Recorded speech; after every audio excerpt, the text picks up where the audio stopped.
ডিনারের জন্য খুব সুন্দর একটা রেসিপি তোমাদের সাথে আমি আজকে শেয়ার করছি। অল্প চিকেন দিয়ে এই রেসিপিটা খুব সহজে বানিয়ে নিতে পারবে। চলো দেখে নেওয়া যাক আমার আজকের রেসিপি। প্রথমে কয়েক টুকরো বোনলেস চিকেনকে খুব ভালোভাবে বাড়িতে ভাবে কিমা বানিয়ে নিতে হবে। আর এদিকে খুব ফাইন চপড করে আমাদের পেঁয়াজগুলোকে কেটে নিতে হবে। তো যতটা ছোট করা যায় আমি পেঁয়াজগুলোকে কেটে নিয়েছি। এদিকে ফ্রাই প্যানে নিয়ে নিয়েছি সাদা তেল। তেল একটু গরম হয়ে গেলে দিয়ে দিলাম কটা গোটা গরম মশলা, আর তার সাথে ছোট ছোট টুকরো করে আলু এভাবে কেটে দিতে হবে। এই চিকেন রেসিপির জন্য কোনো স্পেশালি চিকেন তোমাদেরকে আনতে হবে না। বাড়িতে যখন চিকেন আনা হবে তখনই কয়েক টুকরো এখান থেকে সরিয়ে রাখতে হবে, বা অনেক সময় ফ্রিজে কয়েক টুকরো চিকেন বেঁচে যায়, সেই চিকেন দিয়েও কিন্তু এই রেসিপিটা বানিয়ে নিতে পারো। আলু ভালোভাবে ভেজে নেওয়ার পরে এর মধ্যে দিয়ে দিলাম পেঁয়াজ কুচি। হালকা লাল করে এখানে একটুখানি পেঁয়াজ আমাদেরকে ভেজে নিতে হবে, খুব একদম ভাজার দরকার নেই, শুধু একটু কাঁচা ভাবটা যাওয়া পর্যন্ত আলুর সাথে এভাবে একটুখানি আমি ভেজে নিচ্ছি। অল্প চিকেন দিয়ে ডিনারের জন্য একদম মন মাতানো এই রেসিপিটা তৈরি করে নিতে পারো। যে খাবে তারই কিন্তু দারুণ লাগবে। চিকেনের কিমাগুলো চেষ্টা করবে যেন একদম ছোট ছোট টুকরো করে কাটা হয়। তো ভালোভাবে আমি এখানে পেঁয়াজ কিন্তু একটুখানি ভেজে নিয়েছি। এবার এর মধ্যে দিয়ে দিচ্ছি 2 চামচ আদা রসুন বাটা।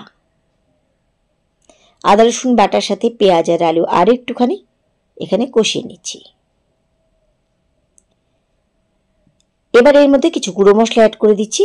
দিচ্ছি এখানে 1/2 চামচ ধনে গুঁড়ো, সাথে দিচ্ছি 1/2 চামচ লঙ্কার গুঁড়ো, আর দিয়ে দিচ্ছি সামান্য পরিমাণে হলুদ গুঁড়ো। এবার খুব ভালোভাবে সব কিছু একসাথে কষিয়ে নিতে হবে। তার আগে দিয়ে দিলাম স্বাদ মতো নুন, দিয়ে খুব ভালোভাবে এবার কষিয়ে নিচ্ছি। ঝালটা তোমরা বেশি খেতে চাইলে নিজেদের স্বাদ অনুযায়ী এখানে লঙ্কার গুঁড়ো পরিমাণটা তোমরা বাড়িয়ে দিতে পারো। খুব ভালোভাবে কষাতে হবে যতক্ষণে কাঁচা আদা রসুনের ফ্লেভারটা না চলে যাচ্ছে। দিয়ে দিলাম সামান্য পরিমাণে জল। জলের সাথে মিশিয়ে আরও একটুখানি ভালোভাবে কষিয়ে নিচ্ছি। খুব সুন্দর করে কিন্তু আমি এখানে কষিয়ে নিয়েছি।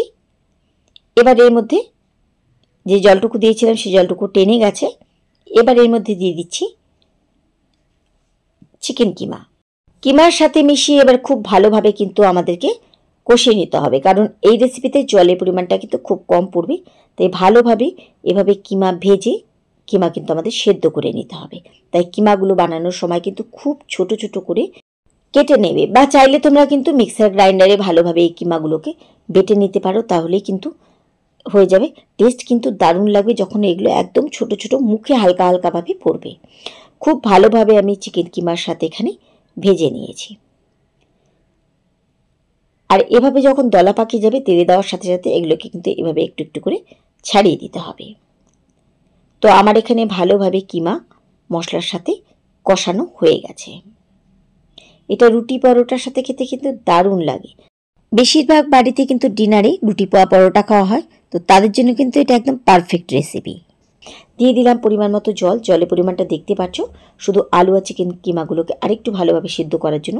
তাই জলের পরিমাণটা কিন্তু সমান সমান দিতে হবে। খুব ভালোভাবে জলের সাথে আমি এখানে মিশিয়ে নিয়েছি। আরেকটু ঝালের জন্য আমি এখানে দিয়ে দিচ্ছি কয়েকটা কাঁচা লঙ্কা। ভালোভাবে কাঁচা লঙ্কার সাথে মিশিয়ে এবার হাই ফ্লেমে 5 মিনিটের জন্য ফুটতে দিচ্ছি। ফিরে আসলাম কিছুক্ষণ পরে। এর মধ্যে কিন্তু জল অনেকটা টেনে গেছে। দেখে নিতে হবে যে আলুগুলো কিন্তু আমার এখানে খুব ভালোভাবে সিদ্ধ হয়ে গেছে, আর চিকেন কিমাগুলো সিদ্ধ হয়ে যাওয়ারই কথা। এবার কিন্তু কতটা ঝোলঝোল খেতে চাইছো সে বুঝে এখানে জলের পরিমাণটা রেখে দেবে। তবে কিন্তু খুব পাতলাটা ভালো লাগবে না। এটা নামিয়ে নেওয়ার পরে কিন্তু আরেকটু ঘন হয়ে যাবে। তো গ্যাস ওভেন বন্ধ করে দিচ্ছি আমি। নামানোর আগে এর মধ্যে দিয়ে দিলাম গরম মশলার গুঁড়ো। গরম মশলা গুঁড়োর সাথে মিশিয়ে দিচ্ছি। ব্যাস তৈরি হয়ে গেল আমাদের দুর্দান্ত স্বাদে রুটি বা পরোটা দিয়ে খাবার মতন চিকেন কিমার রেসিপি। আশা করি আমার আজকের রেসিপি তোমাদের ভালো লেগেছে। তাহলে আজকের মতো সবাইকে ধন্যবাদ জানিয়ে এখানে বিদায় নিচ্ছি। ফিরে আসবো আবার অন্য কোনো রেসিপির সাথে অন্য কোনো দিন। সে পর্যন্ত সবাই খুব ভালো থেকো, সুস্থ থেকো।